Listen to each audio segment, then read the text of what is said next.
అందరికీ నమస్కారం. వినుకొండలో జరిగిన రషీద్ హత్య జలాని అనే ఒక యువకుడి చేతిలో జరిగింది. మాకున్నటువంటి ఇన్ఫర్మేషన్, అటు పోలీసు వారి ఇన్ఫర్మేషన్ ప్రకారం ఇవి పాత పగలు. వాళ్ళకి మధ్యలో జైలుకి పంపాడని ఒక అతను, అందుకని పగబట్టాడని ఇతను, అతన్ని నడురోడ్డు మీద నరికి చంపారు. ఇది నిజంగా చాలా తప్పు, అది ఎవరు చేసినా సరే. కానీ మీరు దీనికి రాజకీయ రంగు పొలవటానికి ట్రై చేయకండి. మీరు ఫస్ట్ పాయింట్, వైసీపీ నేత జగన్మోహన్ రెడ్డి గారికి మర్యాదపూర్వకంగా చెప్పేది ఏంటంటే, ఇంతకాలం మీరు శవ రాజకీయాలు చేసే ఇంత దూరం వచ్చారు. జనాలు మీరు చెప్పే మాటల్ని నమ్మటం ఎప్పుడో మానేశారు. ఖచ్చితంగా ఈ హత్యకి సంబంధించి మేము కూడా ఖండిస్తున్నాం. ఖచ్చితంగా ఎలాంటి వ్యక్తులైనా సరే, ఈ వెనకాల ఉన్న వాళ్ళు ఎవరినైనా సరే పట్టుకొని కోర్టుకు తీసుకెళ్లి శిక్షించాలని మేము కోరుకుంటున్నాం. అయితే ఇంకొక విషయం ఏంటంటే, గంజాయి ఇన్ఫ్లుయెన్స్ తో కూడా ఉండుంటది ఎవడైతే చంపాడు అని కూడా బయట ఉంది. సో ఇలాంటివన్నీ రకరకాల వెర్షన్స్ వస్తున్నాయి. సో మీరు అర్జెంటుగా వినుకొండ వచ్చి ఆ చనిపోయిన కుర్రవాడికి ఒక పార్టీ నాయకుడుగా మీ సానుభూతి తెలపడం అనేది మాకు ఎటువంటి అబ్జెక్షన్ లేదు, మంచిది కూడా తెలుపుతాం. కాకపోతే మీరు దాన్ని రాజకీయ రంగు పోలిని ఇంకా గట్టిగా నెల 10 రోజులు కూడా కాకుండానే, ప్రభుత్వం ఏర్పాటు అవ్వకుండానే మీరు రకరకాల విమర్శలు చేసి అక్కడికి వెళ్ళి జగనన్న పథకాలు, జగన్ మామ, ఇంకా ఎంతకాలం మీరు ఇలాంటి మాటలు మాట్లాడతారు? అధికారం ఉన్నప్పుడు నటించారు, అధికారం పోయినప్పుడు నటిస్తున్నారు. నటనల మీద పరిపాలన సాగదు. ఈ విషయం ఇప్పటికే మీకు అర్థమై ఉండాలి, మీ వైసీపీ నాయకులు కూడా అర్థమై ఉండాలి. ఎంతకాలం ఇంకా నటిస్తారు మీరు? ఓపెన్ గా ఉండండి. 2019లో మీకు అద్భుతమైనటువంటి తీర్పు ఇచ్చారు ప్రజలు మీకోసం. దాన్ని మీరు అత్యంత దారుణంగా, దుర్మార్గంగా ఉపయోగించుకొని ప్రజల నెత్తి మీద కాలు పెట్టి తొక్కారు. ప్రజల్ని హింసించి వదిలేరు మీరు. మీ పరిపాలనలో సామాన్యులు సైతం భయపడ్డారు. ప్రజల కోసం నిలబడిన కొంతమంది నాయకులు, కొంతమంది కార్యకర్తలు తప్ప ప్రతి ఒక్కరు భయపడ్డారు. ప్రతి వాళ్ళు భయపడ్డారు. మీరు ఇప్పుడు వచ్చేసేసి ఏదో అన్యాయం జరిగిపోయింది, డెఫినెట్ గా ఇది తప్పే, దీన్ని నేను ఖండిస్తున్నాం. కానీ దీనికి రాజకీయ రంగు భూమి, ఈ శవ రాజకీయాలు చేయకండి. కూటమి ప్రభుత్వం పరిపాలనా పరంగా ఏదన్నా ఉంటే విమర్శించండి. ఇంకా నెల కూడా కాకపోయినా సరే అది చేయలేదు, ఇది చేయలేదు అన్నారు. ఓకే, అది ఎలా చేయాలో మాకు తెలుసు. కూటమి ప్రభుత్వానికి చేసి చూపిస్తాం. మీకన్నా అద్భుతమైన పరిపాలన ప్రజలకు వస్తుంది. మీరు అద్భుతమైన పరిపాలన మీరు చెప్పుకున్నారు. అంతకన్నా దుర్మార్గ పరిపాలన భారతదేశ రాజకీయ చరిత్రలో ఏ రాష్ట్రం జరగల, ఓన్లీ ఆంధ్రప్రదేశ్లో జరిగింది. అలాంటి దుర్మార్గమైన పరిపాలన మీరు అందించారు. అంటే కొన్ని కోట్ల రూపాయలు, వేల కోట్లు, లక్షల కోట్ల రూపాయలు ప్రభుత్వానికి, ఖజానాకి గండి కొట్టి, నెక్స్ట్ అసలు అంటే ప్రభుత్వాన్ని సర్వనాశనం చేసి, ఒక గవర్నెన్స్ ఏ విధంగా కొనసాగనివ్వకుండా నాశనం చేసి, మీ పరిపాలనలో లక్షల కోట్ల అవినీతి జరిగితే దాని గురించి మీరు ఎప్పుడు మాట్లాడలేదు. అంటే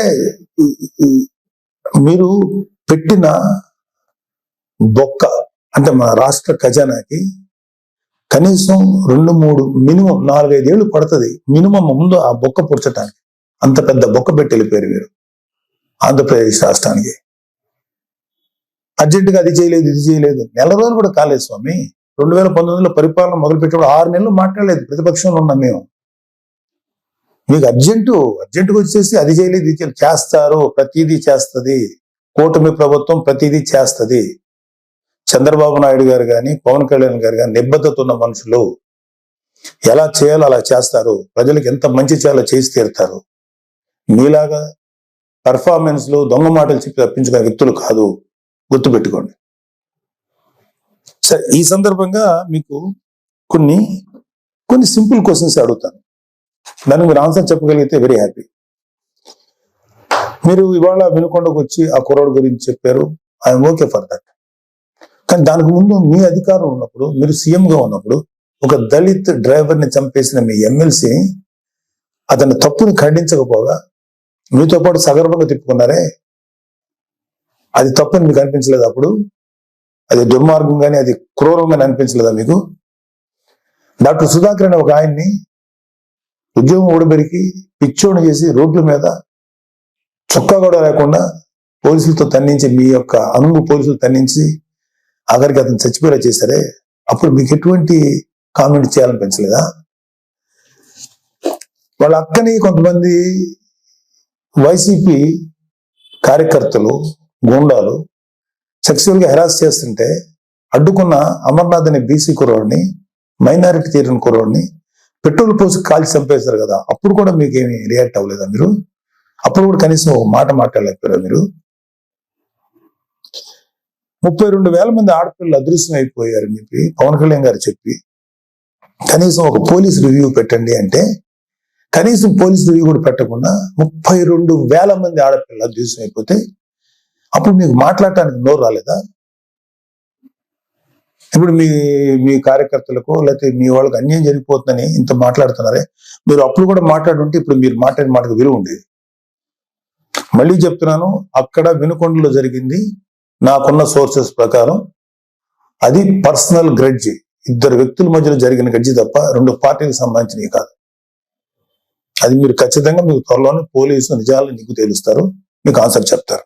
అలాగే మీ వైసీపీ నాయకులు సామాన్య ప్రజలు అంటే నెలకు ఒక 10,000 20,000 సంపాదించే వాళ్ళు ఏదో వాళ్ళ పూర్వీకుల ఆస్తులు 100 గజాలు 200 గజాలు 300 గజాలు 400 గజాలు ఉంటే వాటిని అడ్డగోలుగా కబ్జా చేసి భయపెట్టి స్వాధీనం చేసుకున్నారే, అది మీ దృష్టికి రాలేదా? ఇన్ని కేసులు చూసాం మేము ప్రజల్లో దొరుకుతుంటే. ఏ రోజు మీ నోట్ల నుంచి ఒక్క మాట కూడా రాలేదా? అది రైట్ అంటారా? ఏపీ ల్యాండ్ టైటిలింగ్ యాక్ట్ అని పెట్టి ప్రజల ఆస్తులను కాజేయటానికి మీరు ఎంత కుట్ర పన్నారు, దాన్ని మేము సమర్థవంతంగా ఎదుర్కొని ప్రజలకు తెలియబట్టాక ప్రజలు వాళ్ళు సేవ అయ్యారు మీ దుర్మార్గమైన పరిపాలన నుంచి. అది మీకేమి తెలీదా? నిజంగా ప్రజలు ఇవాళ రెండోసారి మిమ్మల్ని రాకుండా ప్రజలు తమను తాము కాపాడుకున్నారు కూటమిని ఎన్నుకోవడం ద్వారా. అరే నా కళ్ళ ముందు నేను చూశాను, జంగారెడ్డిగూడెంలో కొన్ని ఒక 20-25 మంది సామాన్యమైనటువంటి పనులు చేసుకునేవాళ్ళు కల్తీ సారా తాగి చచ్చిపోతే మీరు శాసనసభ సాక్షిగా ముఖ్యమంత్రి అయ్యండి ఇది సహజ మరణాలు న్యాచురల్ గా చచ్చిపోయారంటారా? కల్తీ సారా తాగి చచ్చిపోతే కనీసం విచారించి ఆ కుటుంబాలకు ఏదైనా ఎక్స్గ్రేషియం ఏదైనా ఇచ్చి కదా మీరు మాట్లాడాలి. ఇది సహజ మరణాలు, ఒక కాన్స్టిట్యూషన్ ఎంతమంది చచ్చిపోతారంటారా? అది మీకేమి అసలు మీకు ఇచ్చేమనుకుంటున్నట్టు కూడా అనిపించలేదు. అప్పుడు కౌలు రైతులు కొన్ని వేల మంది ఆత్మహత్యలు చేసి చచ్చిపోయారు. వాళ్ళకి కనీసం సింపతి చూపించకపోగా ఏమాత్రం కొద్దిపాటి సాయం కూడా చేయలేదు మీ ప్రభుత్వం, వైసీపీ ప్రభుత్వం. వాళ్ళ కుటుంబాలు రోడ్డును పడిపోతుంటే వాళ్ళ కనీసం సానుభూతి కూడా లేదు మీ దగ్గర నుంచి. అదేం తప్పు కదా మీకు? వాళ్ళ పిల్లలు రోడ్లు పడిపోయి నాశనం అయిపోతుంటే అదే రైతులు భరోసా, రైతులకు మీరు ఇచ్చేటువంటి ఇదే. ఒకసారి వెళ్ళి చూడండి, ఆంధ్రప్రదేశ్కి ఒక రైతును అడగండి వైసీపీ ప్రభుత్వం మీకేం చేసిందో. మాకన్నా కూడా మీ వైసీపీ పార్టీకి మాడు పగిలిపోయే ఆన్సర్స్ వాళ్ళే చెప్తారు. నేను చాలా తక్కువ చెప్తున్నాను. ఇంకా వర్షాలకి పంటలు పాడైపోయినాయండి, మాకేంటి దారి అని చెప్పి మీ వైసీపీ ఎమ్మెల్యేని అడిగితే రైతులు ఎరిపప్పులు అనేంత తులకనగా మాట్లాడితే అరే తప్పురా బాబు ఇట్లా అనకూడదని అని చెప్పాల్సిన బుద్ధి చెప్పాల్సిన ఆ బాధ్యత లేదా మీకు? అప్పుడు మీరేం మాట్లాడలేదా? ఏమంటే మీ పరిపాలనలో గంజాయి డ్రగ్స్ విచ్చలవిడిగా అమ్ముడైనయే, విచ్చలవిడిగా జనాల్లో చలామణి, బ్లేడ్ బ్యాచ్లు దుర్మార్గ మనుషులు తయారయ్యారే, ఎంతో మంది జీవితాలను పొట్టను పెట్టుకున్నారే. ఆ గంజాయిని ఆపాలను లేకపోతే ఆ డ్రగ్స్ ని కంట్రోల్ చేయాలనేటువంటి ఆలోచన మీకు రాలేదా? ఎందుకు వస్తుంది? మీ ఎమ్మెల్యేలు మీ కార్యకర్తలు ఎవరైతే ఉన్నారో ఇలాంటి పనులు చేసి వాళ్ళు అడ్వాంటేజ్ పొందుతున్నారు కాబట్టి మీరు కూడా ఏం మాట్లాడలేదు. ప్రజల పక్షాన్ని నిలబడి పోరాడుతున్న పవన్ కళ్యాణ్ గారు, చంద్రబాబు నాయుడు గారు ఇలాంటి నాయకుల్ని మీరు వాళ్ళ విధి విధానాలను విమర్శించకుండా వాళ్ళ వ్యక్తిగతమైన జీవితాల్లోకి ఎంటర్ అయిపోయి వాళ్ళ కుటుంబాన్ని రోడ్డుకి ఇచ్చాలని ట్రై చేసి వాళ్ళ ఫ్యామిలీస్ మీద మాట్లాడినప్పుడు మీకు కనీసం చేకుంటున్నట్టు అనిపించలేదా? ఇదే మీరు చేసిన నిర్వాహకం. ఇప్పుడు వచ్చేసి మహానుభావులాగా ఒక మెస్సాయిలాగా వచ్చి మాట్లాడుతున్నారా మీరు కానీ మీ నాయకులు ఎవరైనా సరే? ఎప్పుడు తెలుసుకుంటారు మీరు? ఇప్పటికైనా తెలుసుకోండి. ఇప్పటికైనా తెలుసుకొని చేసిన తప్పుల్ని మీరు సరిదిద్దుకోండి. అసలు ఇప్పుడు అర్జెంటుగా ఇప్పుడు సెంట్రల్ గవర్నమెంట్ ఢిల్లీకి వెళ్ళిపోయి ధర్నా చేసేసి రాష్ట్రపతి పాలన పెట్టమంటారా? ఏమన్నా కొంచెం మీకు ఆలోచన ఉందా? మీకు సలహాలు ఇచ్చే వాళ్ళు ఎవరో ఇంకా తెలియట్లేదు మాకు. సజ్జలు లాంటి వాళ్ళు ఎప్పుడు వెళ్ళిపోయారో ఉన్నారో తెలియదు, లేదా అలాంటి సలహాలు వింటున్నారేమో. అర్జెంట్గా రాష్ట్రపతి పాలన పెట్టాలా? నిజంగా రాష్ట్రపతి పాలన పెట్టాల్సి వచ్చిన పరిస్థితిలో ఉంటే మీ పరిపాలనలో ప్రజావేదిక కూల్చినప్పుడే పెట్టాలి రాష్ట్రపతి పాలన. అది మీ దుర్మార్గమైన పరిపాలనని పెట్టాలి. అప్పుడు పెట్టలేదే సార్. మీరు రేపు జరగబోయే సభలకి అటెండ్ కాకుండా ఉండటానికి ఓ కొత్త నాటకాన్ని, కొత్త స్టేజ్ క్రియేట్ చేసుకుంటున్నారు. ఢిల్లీ వెళ్ళాలని ఓ పని చేయండి, మీరు వెళ్తే వెళ్ళండి ఢిల్లీ, మాకే అబ్జెక్షన్ లేదు. కానీ రేపు శాసనసభలో మీటింగ్ జరగబోతున్నాయి కదా, దానికి మీరు రండి. మిమ్మల్ని వ్యక్తిగతంగా అనొద్దని చెప్పి నా పర్సనల్ గా నేను బీజేపీ, టీడీపీ, జనసేన ఎమ్మెల్యేని రిక్వెస్ట్ చేసుకుంటాను. మిమ్మల్ని వ్యక్తిగతంగా ఏమి అనొద్దని చెప్తాను. మీరు ధైర్యం వచ్చి మాట్లాడండి. శాసనసభని ఫేస్ చేయడానికి ఎందుకండి అంత భయం మీకు? రండి, ధైర్యంగా రండి. మీకు ప్రతిపక్ష హోదా ఇవ్వకపోయినా ఓ ప్రస్తుతానికి ఉన్న 11 మంది ప్రతిపక్ష ఫీల్ అవుతాం మేమందరం. క్వశ్చన్ చేయండి. కూటమి ప్రభుత్వాన్ని శాసనసభలోనే అడగండి. రోడ్ల మీదకి వచ్చి మాట్లాడితే ఎట్లాగా? ఇలాంటి పెర్ఫార్మెన్స్లు ఎందుకు? అధికారం ఉన్నప్పుడు పెర్ఫార్మెన్సే, అధికారం లేనప్పుడు పెర్ఫార్మెన్సేనా?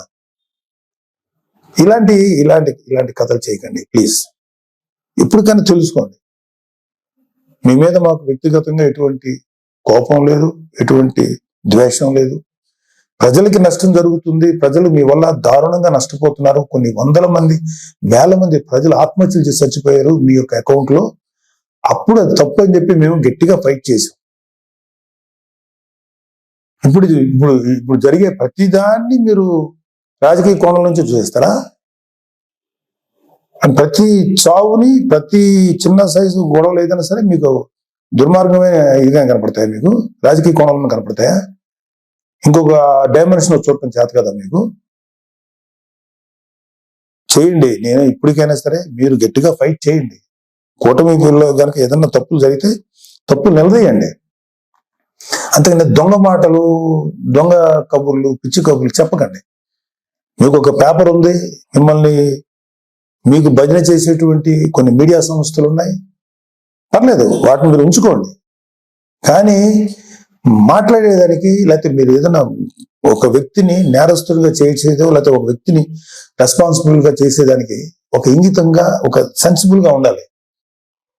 నేను అసలు మాట్లాడకూడదు, నాకెందుకు, నేను పార్టీ పనిలో చేసుకునేవాడిని, నాకు ఈ పొలిటికల్ గా నేను మాట్లాడకూడదని నేను ఇంతకాలం మాట్లాడాలి. ఎన్నిసార్లు గత 40 రోజుల నుంచి ఊదరగొడుతున్నారు. అధికారం శాసనసభలో ప్రమాణ స్వీకారం చేసిన మొదటి రోజు నుంచి ఏం చేయట్లేదు.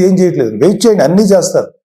అలాగే మీ వైసీపీ ప్రభుత్వ హయాంలో మీ నాయకులు, మీ రౌడీలు, మీ మాఫియా ఎమ్మెల్యేలు అందరూ ఎలాంటి దుర్మార్గాలు చేశారు, ఎలాంటి తప్పులు చేశారు, ఎన్ని వేల కోట్ల రూపాయలు కుంభకోణాలు చేశారు, అవన్నీ లిస్ట్ వస్తాయి, అవన్నీ బయటకు వస్తాయి, తగిన శిక్ష పెడుతుంది. మీరు మీ సొంత బాబాయ్ చనిపోతే కనీసం రెస్పాన్స్ లేని మీరు ఎలా మాట్లాడతారండి? ప్లీజ్, ఇది కరెక్ట్ పద్ధతి కాదు. ఇప్పటికైనా నేర్చుకోండి, ఇప్పటికైనా తెలుసుకోండి. ఎప్పటికైనా చెప్పుడు మాటలు, పిచ్చి మాటలు వింటాం మానేయండి. ఒక మంచిగా మనం ఎలా చేద్దాం. రేపొద్దున 10 ఏళ్ళు ఉంటారు, 15 ఏళ్ళు ఉంటారు ఈ కూటమి ప్రభుత్వం వాళ్ళు. ఆ తర్వాత మీరు వస్తారు. నాకేమి మీరు రాకూడదని అనుకోవట్లేదు, మీరు రండి. బట్ మీరు చేసిన పెద్ద బొక్కకి కనీసం 15 ఏళ్ళ పాటు వెళ్ళుంటే ఆ తర్వాత మీరు మళ్ళీ వచ్చి చెదురు. కానీ ఈ లోపుగా మీరు రియలైజ్ అవ్వండి, మంచి దారిలో నడవండి, మంచి పద్ధతిగా నడవండి. దుర్మార్గపు వ్యక్తుల సలహాలు తీసుకోకండి. మీరు కూడా దుర్మార్గం ఆలోచన పక్కన పెట్టండి. నీతి నిజాయితీగా జెన్యూన్ ఉంటా ట్రై చేయండి. మేబీ జనాలు ఒక 10 ఏళ్ల తర్వాత, 15 ఏళ్ల తర్వాత మిమ్మల్ని గౌరవించవచ్చు, రెస్పెక్ట్ చేయొచ్చు.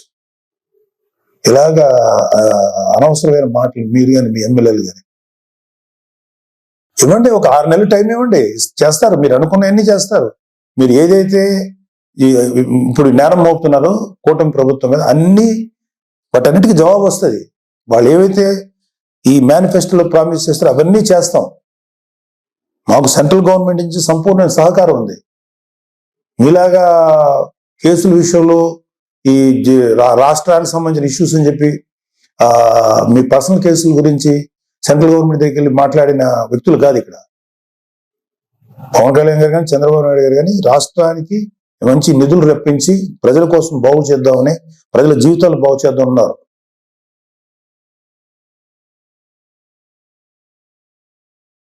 తెలుసుకోండి ఇప్పటికైనా.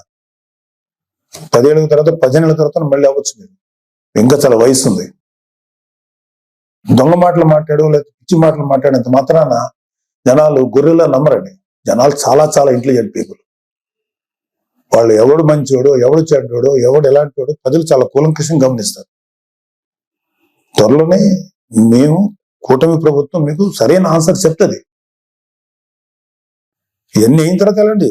మీరు వెళ్ళి ఢిల్లీ వెళ్ళి ధర్నాలు చేసుకుంటారా, రాష్ట్రపతి వాళ్ళు పెట్టాలి కోరుకుంటే చెప్పండి, వాళ్ళకి సహేతుకమైన కారణాలు చెప్పండి. అడగటానికి రాష్ట్రానికి అర్జెంట్గా రాష్ట్రపతి పాలన గురించో అది పెట్టాలని అర్థం ఉందా? కొంచెం ఉందా మీకు? భారతదేశానికి స్వాతంత్రం వచ్చిన తర్వాత ఆఖరికి యూపీ లాంటి రాష్ట్రాల్లో కూడా, బీహార్ లాంటి రాష్ట్రాల్లో కూడా జరిగినటువంటి అరాచకం ఆంధ్రప్రదేశ్ జరిగింది మీ 5 ఏళ్ల ప్రభుత్వ పాలన హయాంలో. అది మీరు గుర్తుపెట్టుకోండి. పిల్లి కళ్ళు మూసుకొని పాలు తాగితే ఎవరు చూడలేదు అనుకోకండి, అన్ని చూస్తున్నారు. మీ మీద ఎన్ని రకాల దుర్మార్గాలు చేశారో మీ ప్రభుత్వంలో, మీ హయాంలో అన్నీ ఉన్నాయి. అన్ని బయటకు వస్తాయి, కంగారు పడకండి, అన్నీ వస్తాయి. థ్యాంక్ యూ, నమస్తే.